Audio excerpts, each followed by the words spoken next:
दोस्तों, अभी आप जिस आदमी की फोटो अपनी स्क्रीन पर देख रहे हैं, उसे दुनिया गॉड ऑफ इन्वेस्टमेंट्स के रूप में जानती है। आज तक स्टॉक मार्केट से जितने पैसे इस आदमी ने कमाए हैं, उतने कोई कमा ही नहीं पाया है। अगर आप इन्वेस्टमेंट या स्टॉक मार्केट से वाकिफ हो, तो आप इस आदमी के बारे में, यानी कि वॉरेन बफेट के बारे में जरूर जानते होंगे। लेकिन दोस्तों, क्या आप जानते हो कि वॉरेन बफेट ने अपनी टीन एज में एक कमिटमेंट करी थी कि अगर वो 30 की एज का होने से पहले पहले एक मिलियनेयर नहीं बने, तो वो अपने होम टाउन ओमाहा के सबसे ऊंची बिल्डिंग से जंप कर देंगे और अपनी जान दे देंगे। खैर, इसकी कभी नौबत नहीं आई, क्योंकि वॉरेन बफेट 28 की उम्र में ही मिलियनेयर बन गए थे। लेकिन दोस्तों, यहाँ सवाल ये नहीं है कि वो कब और कैसे मिलियनेयर बने, बल्कि सवाल तो ये है कि वो इतने श्योर कैसे थे कि वो एग्जैक्टली 30 की एज तक मिलियनेयर बन ही जाएंगे। क्या उन्होंने कोई टाइम ट्रेवल किया था, या फिर उन्हें कार्ड रीडिंग या फ्यूचर रीडिंग आती थी? नहीं दोस्तों, ऐसा बिल्कुल भी नहीं है। एक्चुअल में वॉरेन बफेट इतने श्योर इसलिए थे क्योंकि उन्होंने काफी छोटी उम्र से इन्वेस्टमेंट शुरू कर दी थी। लगभग तब वो 15 साल के होंगे और उन्हें काफी जल्दी कंपाउंडिंग के पावर का पता चल गया था। फिर क्या था, बस कंपाउंड इंटरेस्ट की सिंपल सी कैलकुलेशंस करके उन्होंने फाइंड आउट कर लिया होगा कि मिलियनेयर बनने में उन्हें कितना समय लगेगा। दोस्तों, आज तक जितने भी लोगों ने एक मोटी वेल्थ बनाई है, वो सभी इस पावर ऑफ कंपाउंडिंग को अच्छे से समझते हैं और इसका यूज अपने फेवर में करके वो आज सक्सेसफुल हुए हैं। लेकिन आम इंसान कंपाउंडिंग की पावर को समझता नहीं है और हमेशा ये सोचता है कि पैसे तो सिर्फ अमीर लोग ही कमा सकते हैं, मेरे पास बिजनेस चलाने लायक पैसा नहीं है, या फिर मेरी किस्मत में पैसा लिखा ही नहीं है। लेकिन दोस्तों, यकीन मानो, आपकी किस्मत में पैसा लिखा भी है और आप बिल्कुल कम पैसों से अमीर बन भी सकते हैं, जो कि आप इस वीडियो के खत्म होने तक अच्छे से सीख भी जाओगे। फाइनेंशियली इतने स्ट्रांग बन जाओगे कि वॉरेन बफेट की तरह कमिटमेंट करना आपके लिए भी आसान बात हो जाएगी। तो दोस्तों, आगे वीडियो में हम एक इमेजिनरी और एक रियल लाइफ एग्जांपल से पावर ऑफ कंपाउंडिंग को समझेंगे और फिर डीपली पावर ऑफ कंपाउंडिंग के कॉन्सेप्ट को समझेंगे और जानेंगे कि रेट ऑफ इंटरेस्ट का कंपाउंडिंग पे बहुत ज्यादा इन्फ्लुएंस होता है, और lastly importance of time in compounding भी समझेंगे। दोस्तों, ये सब हम सिंपल एग्जांपल्स के जरिए समझेंगे, जिससे 12 साल का बच्चा भी इसे आसानी से समझ पाए। तो दोस्तों, मेरे इस एफर्ट के लिए वीडियो पे एक लाइक तो बनता है। अब सीधा बढ़ते हैं फर्स्ट पॉइंट की तरफ, समझते हैं पावर ऑफ कंपाउंडिंग को एक फिक्शनल एग्जांपल से। दोस्तों, इमेजिन करो आप एक कौन बनेगा करोड़पति जैसी गेम खेल रहे हो, जिसमें हर लेवल को पार करने पे एक प्राइज मनी मिलता है और आप लगातार सभी लेवल्स को पार करते जा रहे हो, और ऐसा करते करते आप फाइनल लेवल तक भी पहुंच गए हो और उसे भी आपने जीत लिया है। फाइनल लेवल को जीतने पर आपको होस्ट द्वारा दो प्राइजेस की ऑफर दी जाती है। पहला है 10 करोड़ रुपए कैश,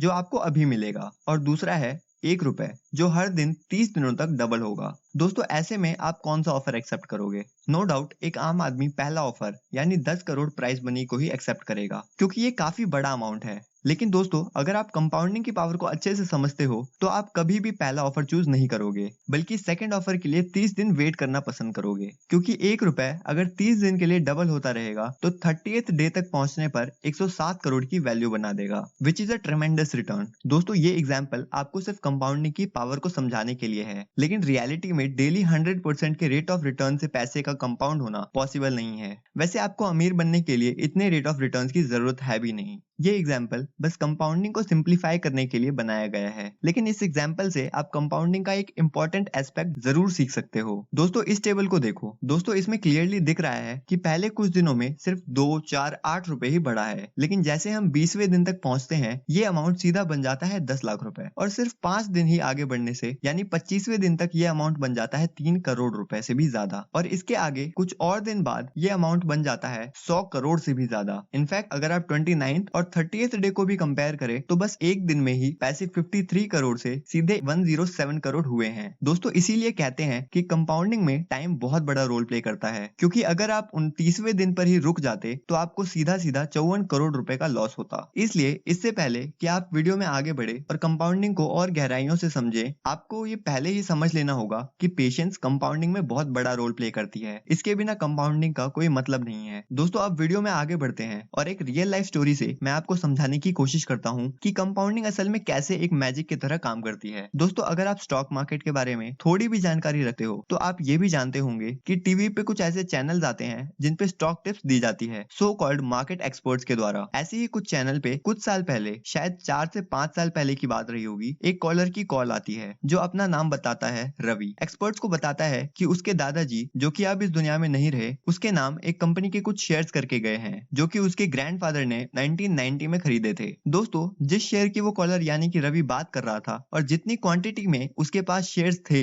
वो सब सुन के एक्सपर्ट्स भी उसके सामने खुद को गरीब समझने लगे होंगे। रवि के पास एमआरएफ के 20,000 शेयर्स थे, जिसकी current value in term of rupees हम देख रहे हैं 130 करोड़ रुपए से भी ज्यादा की है। एमआरएफ कंपनी का एक शेयर करंटली 64,000 रुपए के आसपास चल रहा है। रवि के दादा ने जब एमआरएफ के शेयर्स खरीदे थे यानी कि 1990 में, उस समय उसके एक शेयर का प्राइस करीबन 320 रुपए के आसपास था और 1990 से 2020 तक अगर हम एमआरएफ के रिटर्न्स को कैलकुलेट करें तो इसके शेयर्स ने 32 सालों में कंपाउंडेड 27 से 28% के रिटर्न दिए हैं, जिस कारण रवि के दादाजी की इन्वेस्टमेंट 200 गुना की हो गई है। दोस्तों, इतने रिटर्न्स लेना भी हर किसी के बस की बात नहीं है, लेकिन एक्चुअली आपको इतने रिटर्न्स लेने की जरूरत भी नहीं है। अगर आप 15 से 20% के बीच का रिटर्न ले पाते हैं अपने 15 से 20 साल के करियर में, तो ये भी मोर देन इनफ होगा। दोस्तों, अगर आप स्टॉक इन्वेस्टमेंट्स की बात करें जो कि इस चैनल पे हम करते हैं, तो अच्छे स्टॉक्स के लिए 15 से 20% का रिटर्न देना कोई बड़ी बात नहीं है। वैसे स्टॉक पिकिंग के लिए आपको खुद का एनालिसिस और रिसर्च करना चाहिए, लेकिन मैं एग्जाम्पल के तौर पर इस वीडियो में लूंगा एशियन पेंट कंपनी को, जिससे कि इंडिया का हर एक बंदा वाकिफ होगा। तो दोस्तों, इस कंपनी ने पिछले 30 सालों में कंपाउंडेड 25% के रिटर्न दिए हैं। एशियन पेंट्स में अगर किसी ने 30 साल पहले बस 1 लाख रुपए इन्वेस्ट किए होते तो वो आज 9 करोड़ 21 लाख रुपए बन गए होते। तो दोस्तों, अज्यूम करते हैं कि ये कंपनी अगले 20 साल के लिए भी अच्छा परफॉर्म करेगी, लेकिन हम 25% का रिटर्न अज्यूम करने के बजाय 18% का रिटर्न एक्सपेक्ट करते हैं। तो दोस्तों, इस रेट ऑफ रिटर्न पे अगर आप आज इस कंपनी में 1 लाख रुपए इन्वेस्ट कर देते हो तो 20 साल बाद आपके 1 लाख की वैल्यू 27 लाख से भी ज्यादा की हो जाएगी, यानी कि आपकी इन्वेस्टमेंट 27 गुना की हो जाएगी। 20 साल में 27 गुना,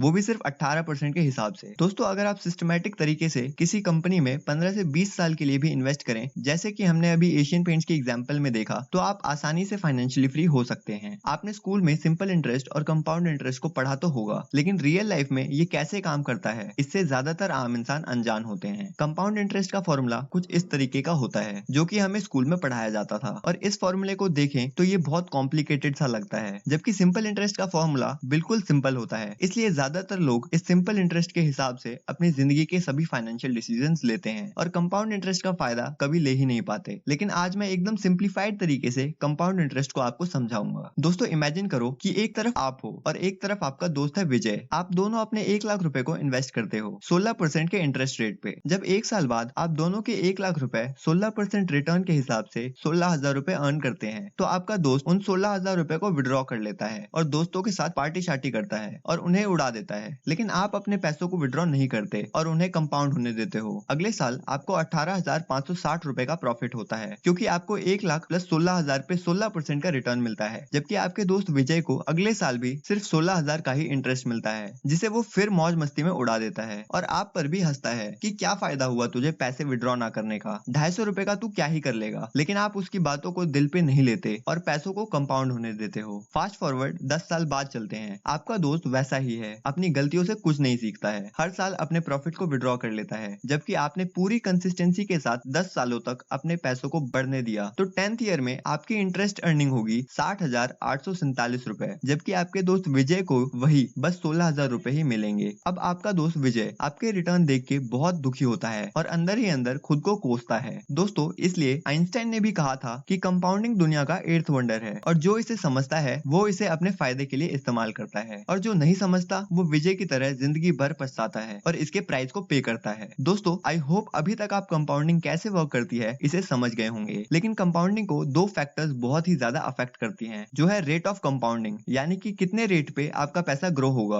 और दूसरा है टाइम इन कंपाउंडिंग, यानी कि आप कितने लंबे समय के लिए पैसे को कंपाउंड होने देते हो। और दोस्तों, ये वीडियो का सबसे इंपॉर्टेंट पार्ट भी है, जिसे आप किसी भी हाल में मिस नहीं करें, क्योंकि अगर आप इन 2 पॉइंट्स को अच्छे से नहीं समझोगे तो कंपाउंडिंग को अपने फेवर में काम करवाना मुश्किल हो जाएगा। तो दोस्तों, सबसे पहले समझते हैं रेट ऑफ कंपाउंडिंग को। हमने एशियन पेंट्स वाले एग्जांपल में देखा था कि अगर एशियन पेंट्स अगले 20 सालों के लिए 18% के रेट ऑफ इंटरेस्ट पे कंपाउंड होगा तो हमारे 1 लाख रुपए 27 लाख रुपए बन जाएंगे। लेकिन दोस्तों, अगर हम इस 18% के रेट ऑफ रिटर्न को बस 1 से 2% ही कम कर देंगे तो आपके एक्चुअल रिटर्न पर बहुत बड़ा असर पड़ेगा, आपका रिटर्न कम हो जाएगा। कितना कम, आइए देखते हैं। इन 2 टेबल्स की लास्ट रो को ध्यान से देखो। फर्स्ट वाला टेबल है एशियन पेंट्स 18% CAGR के साथ और दूसरा है 16% CAGR के साथ। तो दोस्तों, आप साफ साफ देख सकते हैं कि फर्स्ट टेबल में आपकी 1 लाख की इन्वेस्टमेंट ग्रो होके 27 लाख से भी ज्यादा की बनी है, जबकि सेकंड टेबल में ये अमाउंट 19 लाख से थोड़ा ज्यादा है। रेट ऑफ रिटर्न्स पे बस 2% 1% की कमी से आपको लगभग 8 लाख रुपए का लॉस हो सकता है। इसलिए दोस्तों, रेट ऑफ कंपाउंडिंग बहुत बड़ा फैक्टर होता है जिसे आप इग्नोर नहीं कर सकते अपने इन्वेस्टमेंट डिसीजन के दौरान। एक और फैक्टर है जिसे अक्सर लोग ओवरलुक कर देते हैं, वो है टाइम इन कंपाउंडिंग। आइए इसे एक एग्जांपल के साथ समझते हैं जिससे चीजों को सिंपल और इजी टू अंडरस्टैंड बनाया जा सके। दोस्तों, मिलिए दो बहनों करिश्मा और प्रियंका से। करिश्मा और प्रियंका दोनों ही फ्रीलांसिंग का काम करती हैं और दोनों ही अच्छा खासा पैसा अर्न करती हैं। करिश्मा प्रियंका से 10 साल बड़ी है, प्रियंका 20 साल की है और करिश्मा 30 साल की। दोनों ने ही एक दिन मेरी वीडियोस देखी और डिसाइड किया कि वो 40 की उम्र तक फाइनेंशियली फ्री होना चाहती हैं, क्योंकि करिश्मा प्रियंका से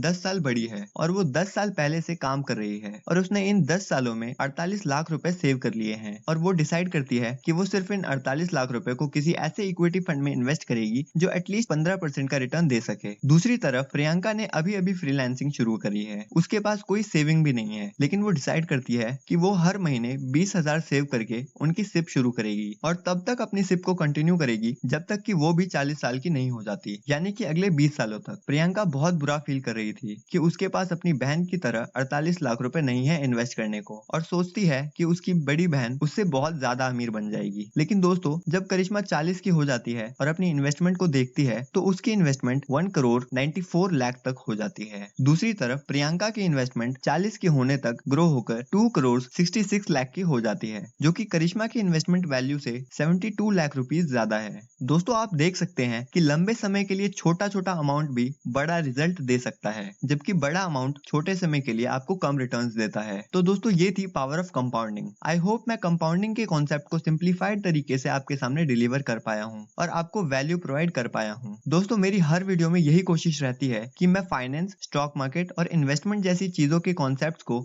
आसानी से समझा पाऊं। तो दोस्तों, अगर आप मेरे इन एफर्ट्स को अप्रिशिएट करना चाहते हैं और फाइनेंस जैसे कॉम्प्लिकेटेड सब्जेक्ट को आसान भाषा में समझना चाहते हैं तो इस चैनल को अभी सब्सक्राइब करिए। आपकी स्टॉक मार्केट और इन्वेस्टमेंट से जुड़े सभी डाउट्स को क्लियर करना इस चैनल की पहली प्रायोरिटी है। तो अगर आप हमारे चैनल से जुड़ते हैं तो मैं आपको यकीन दिलाता हूँ कि आप अपने इस फैसले पर एक बार के लिए भी रिग्रेट नहीं करेंगे।